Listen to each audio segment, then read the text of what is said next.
Waktunya bersaat teduh dengan Tuhan melalui bacaan Alkitab 1 pasal sehari dalam kitab Nabi-Nabi Besar bahagian keempat seri yang ke-35. Kitab Yehezkiel pasal 35, Nubuatan pengharapan bagi Israel dengan perikop murka Tuhan atas pegunungan Seir. Mari baca Alkitab, mari dengar Alkitab, dan mari lakukan apa yang Allah firmankan di dalam Alkitab. Maka iman dan pengharapanmu tidaklah sia-sia. Tuhan Yesus Allah Putra, Alfa dan Omega memberkati, dan Allah Roh Kudus akan menuntun untuk memahami. Salam kasih dan doa dari Rumah Produksi Endang Silitonga Tanjung Bible Audio Ministry. Mari memulainya dengan doa dalam hati.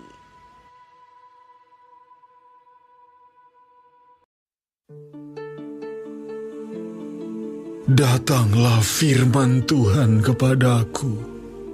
Hai anak manusia, tujukanlah mukamu kepada pegunungan Seir, bernubuatlah melawan dia, dan katakanlah kepadanya, beginilah firman Tuhan Allah, aku akan menjadi lawanmu, hai pegunungan Seir, dan aku akan mengacungkan tanganku melawanmu, dan akan menjadikan engkau musnah dan sunyi sepi.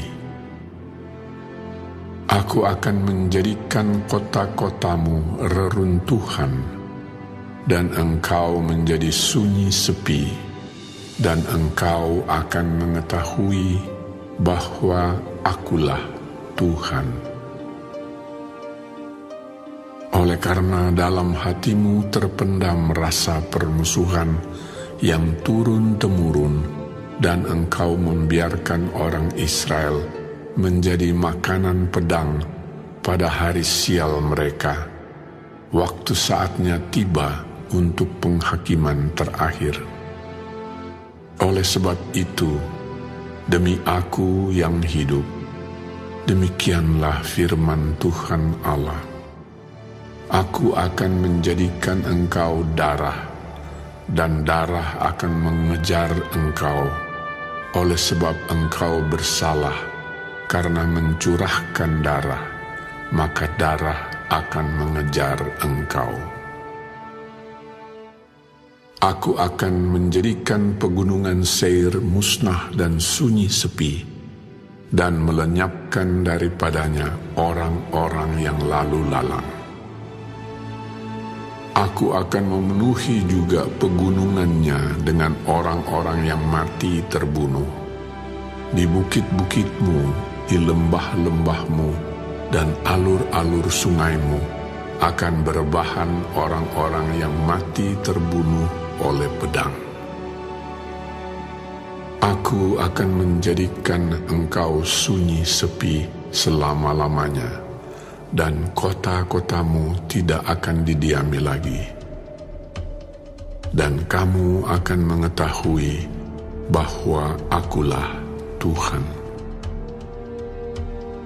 Oleh sebab engkau mengatakan, kedua bangsa itu dan kedua negeri itu akan menjadi milikku, dan kita akan memilikinya. Sebetulnya Tuhan ada di situ. Oleh sebab itu, demi aku yang hidup, demikianlah firman Tuhan Allah, aku akan memperlakukan engkau seperti engkau memperlakukan mereka dalam murkamu dan cemburumu yang timbul dari kebencianmu terhadap mereka. Dan aku akan menyatakan diri kepadamu pada saat aku menghakimi engkau. Dan engkau akan mengetahui bahwa aku, Tuhan, mendengar segala penistaanmu yang kau ucapkan melawan gunung-gunung Israel yang demikian. Gunung-gunung itu sudah menjadi sunyi sepi, dan diserahkan kepada kita menjadi makanan kita.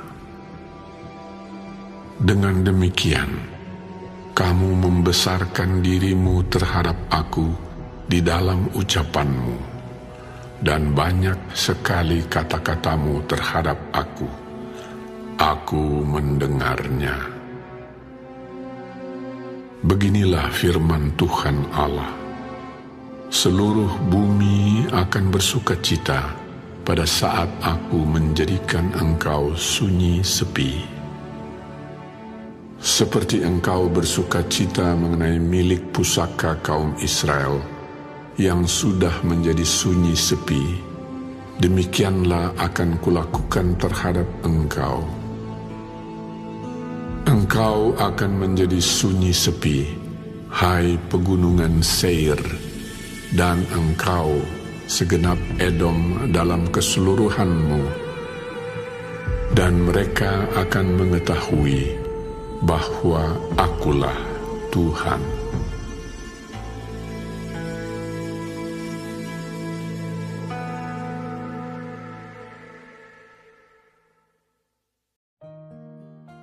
Kita telah menyelesaikan bacaan Alkitab satu fasal sehari dalam kitab Yehezkiel fasal yang ke-35. Sedikit perenungan melalui fasal ini tentang pelajaran dari Pegunungan Seir dengan ayat panduan perenungan terang besar Alkitab Yehezkiel 35 ayat 2 dan 3 dengan bunyi nas. Hai anak manusia, tujukanlah mukamu kepada Pegunungan Seir. Bernubuatlah melawan dia dan katakanlah kepadanya, beginilah firman Tuhan Allah. Aku akan menjadi lawanmu, hai pegunungan Seir, dan aku akan mengacungkan tanganku melawanmu dan akan menjadikan engkau musnah dan sunyi sepi. Sahabat-sahabat firman, sahabat sorgawi yang dikasihi oleh Tuhan di mana saja Anda berada, sedikit tentang Seir. Seir menunjuk kepada sebuah gunung. Lihat Kejadian 14 ayat 6, Yehezkiel 35 ayat 15. Tapi Seir juga adalah tanah pendudukan. Lihat Kejadian 32 ayat 3, Kejadian 36 ayat 21 dan Kitab Bilangan 24 ayat 18. Tapi Seir juga adalah suatu bangsa. Lihat Yehezkiel 25 ayat 12 sampai 14. Yang berada di kawasan Edom kuno. Esau dan keturunannya hidup di sana. Lihat Kejadian 32 ayat 3, setelah mereka menaklukkan penduduk asli yaitu orang-orang Hori. Lihat Kejadian 14 ayat 6, Kejadian 36 ayat 20, Ulangan 2 ayat 12 dan Kitab Yosua 24 ayat 4. Begitu juga dengan Bani Simeon. Sebagian dari mereka sebanyak 500 orang pindah ke Pegunungan Seir setelah mereka membinasakan sisa orang Amalek yang telah meluputkan diri. Mereka lalu diam di sana. Lihat 1 Tawarik 4 ayat 42 dan 43. Nama lain dari Edom atau Seir juga diberikan kepada Esau sebagai peringatan bahwa ia menukar hak kesulungannya dengan sup kacang merah. Tapi apakah kesalahan Seir sehingga murka Tuhan harus ditimpakan kepada mereka? Sahabat-sahabat firman, sahabat sorgawi, dalam pernyataan melawan bangsa-bangsa, Yehezkiel telah menjadi sebuah lingkaran penuh. Gunung Seir dan Edom disebutkan dalam pesan pertamanya dalam Yehezkiel pasal yang ke-25. Dan kini di pasal yang ke-35, Seir dan Edom kembali menjadi fokus utama. Tujuan dari pesan-pesan dalam pasal ini adalah untuk menunjukkan pembebasan Israel di masa yang akan datang. Semua itu karena dalam hati orang-orang Edom, orang-orang Seir terpendam rasa permusuhan yang turun-temurun sehingga mereka membiarkan orang Israel menjadi makanan pedang pada hari sial mereka. Oleh sebab itu, waktu saatnya tiba untuk penghakiman terakhir berdasarkan ayat yang kelima, mereka sendirilah yang akan dikejar oleh pedang. Ketidakadilan mungkin memerintah untuk suatu waktu, tetapi ingatlah, pada akhirnya penghakiman akan sesuai dengan perbuatan orang yang tidak bertobat. Oh sahabat-sahabat firman, melalui peristiwa ini, Coba kita bayangkan ketika Tuhan datang kembali. Bagaimana Dia akan menghakimi mereka yang menyandang nama-Nya? Akankah kita dapat bertemu dengannya dalam damai? Sebab salah satu syarat kita dapat bertemu dengan Tuhan dalam damai apabila kita sendiri telah mengejar perdamaian yang adil di bumi ini. Tapi apakah seperti Seir dan Edom, apakah saya senang melihat orang yang saya tak suka itu menderita? Atau apakah saya berpihak pada keadilan dan kebenaran? Ingatlah bahwa pada akhir zaman nanti, kebenaran dan keadilanlah yang dicari oleh hakim seluruh bumi tentang bagaimana kita sekalian memperlakukan sesama manusia. Sahabat-sahabatku, sahabat-sahabat firman, sahabat-sahabat surgawi, berbicara tentang sesama manusia, ada hukum yang mengikat mereka, yaitu hukum saling ketergantungan. Pena Ilham Ilahi Roh Nubuat Mind, Character, and Personality, halaman 431 alinea pertama sampai halaman 432 alinea kedua menjelaskan bahwa hukum saling ketergantungan kita semua terjalin bersama dalam jaringan besar umat manusia. Dan apapun yang dapat kita lakukan untuk memberi manfaat dan mengangkat orang lain akan tercermin dalam berkat atas diri kita sendiri. Hukum saling ketergantungan berlaku di semua kelas masyarakat. Manusia saling membutuhkan satu sama lain. Dan dalam rencana Tuhan, umat manusia menjadi penting satu sama lain. Oleh karena itu, jika saja semua mau melakukan yang terbaik untuk membantu mereka yang membutuhkan bantuan, simpati dan cinta mereka yang tidak mementingkan diri, betapa pekerjaan yang sangat diberkati ini dapat dilakukan. Karena kepada semua orang, Tuhan telah mempercayakan talenta, maka ini kita dapat gunakan untuk membantu satu sama lain, yaitu membantu sesama kita berjalan di jalan yang sempit. Maka dalam pekerjaan ini, masing-masing akan terhubung satu sama lain dan semua akan dipersatukan dengan Kristus. Dengan pelayanan yang tidak mementingkan diri, maka kita akan bertambah baik dalam meningkatkan apa yang dikaruniakan Allah kepada kita. Sahabat-sahabatku, ingatlah, menolong orang lain sama dengan menolong diri sendiri. Untuk itu biarlah mereka yang telah kehilangan arah, mereka yang tidak tahu jalan apa yang harus ditempuh, biarlah yang kusut mencari yang sedang bingung, lalu berbicara kepada satu sama lain tentang kata-kata pengharapan dan dorongan.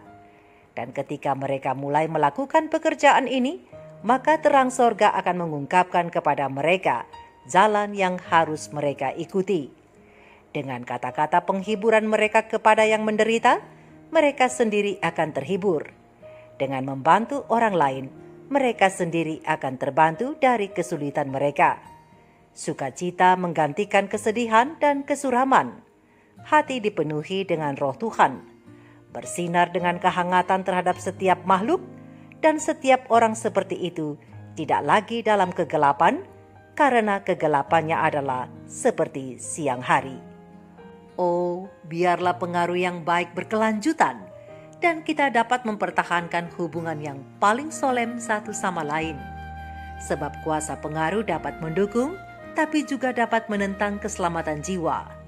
Kuasa pengaruh juga dapat membuat kita bersatu dengan Kristus, namun juga dapat membuat kita terpencar keluar. Oleh sebab itu, kita harus berjalan dengan rendah hati dan membuat jalan yang lurus. Jangan sampai kita membuat orang lain keluar dari jalan yang benar. Kita harus menjaga kesucian yang paling ketat dalam pikiran dan perkataan serta perilaku. Marilah kita mengingat bahwa Tuhan menetapkan dosa rahasia kita dalam terang wajah-Nya. Tapi ingat, setan dapat menggunakan itu pada pikiran dan perasaan yang akan disarankan dan dibangkitkan olehnya yang mengganggu bahkan yang terbaik dari manusia, yaitu bahwa jika mereka tidak dikasihi, jika mereka ditolak karena dibenci oleh Tuhan, atau sebagai kebalikannya, tidak ada rasa bersalah sedikit pun dan tidak merasa ada orang lain bakal tercemar oleh pengaruh mereka. Oh sahabat-sahabatku, semoga kita masing-masing hanya menjadi kenikmatan hidup bagi kehidupan orang-orang di sekitar kita, dan bukan suka melihat orang lain menderita di hari apesnya mereka. Karena firman Tuhan berkata dalam Yehezkiel 35 ayat 5 dan 6, oleh karena dalam hatimu terpendam rasa permusuhan yang turun-temurun, dan engkau membiarkan orang Israel menjadi makanan pedang pada hari sial mereka. Waktu saatnya tiba untuk penghakiman terakhir. Oleh sebab itu, demi aku yang hidup, demikianlah firman Tuhan Allah, aku akan menjadikan engkau darah, dan darah akan mengejar engkau. Oleh sebab engkau bersalah karena mencurahkan darah, maka darah akan mengejar engkau. Sahabat-sahabat firman, sahabat-sahabatku, ini mengartikan apa yang buruk yang kita harapkan terjadi kepada orang lain, suatu hari nanti itu juga akan menimpa kita. Hukum sebab akibat akan memberi ganjaran yang sesuai seperti Edom dan Seir terhadap Israel. Allah itu hakim yang adil, hakim seluruh bumi yang akan menghakimi dengan kebenaran. Mari kita renungkan ini bersama. Tuhan Yesus memberkati. Maranatha. Shalom.